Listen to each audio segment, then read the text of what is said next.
Isang mapagpalang araw po sa ating lahat. Ako po si Nicole and welcome po sa aking daily devotion. So, ang topic po natin ngayon is trust. So, trust is more than believing truths about God.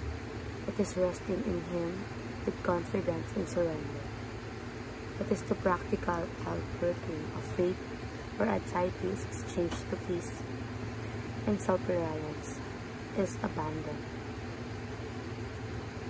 Through trust, we experience God more deeply, enjoy His promises, and find strength in every circumstance. So, ayon po sa 2 Chronicles chapter 20 verse 12, our God will not judge them. Will you not judge them?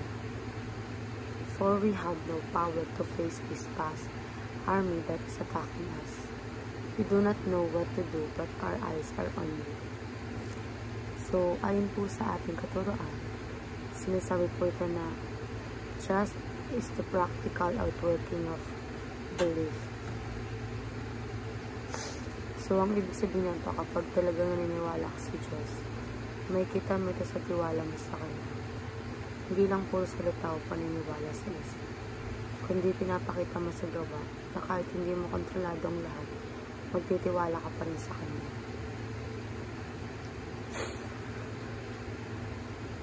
Next is, trust is trading your anxiety for peace. So, kapag nagtitiwala ka sa Diyos, papalit mo ang iyong pag-aalala sa kapayapaan. Ibig sabihin, imbis na kabahan o magpanik, pinipili mong manahimik at magtiwala na hawak ni God ang sitwasyon.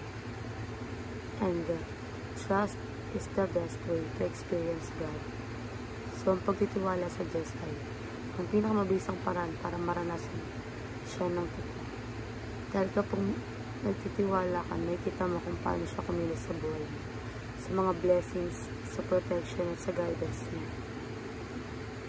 And sa applications naman, and trust your plans, struggles, and fears to God. So, ibigay mo kay God lahat ng plano, problema at takot mo. Siyang mas nakakaalam kung anong makakabuti para sa iyo. And exchange anxiety for the peace of God.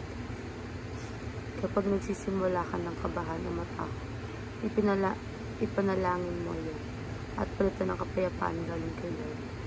And enrich your experience of God by trusting Him. Mas makikilala mo si God kapag lagi kang nagtitiwala sa Kanya, lalo sa mga panahon na hindi mo alam ang sagot o direksyon. And alam mo po, maraming salamat.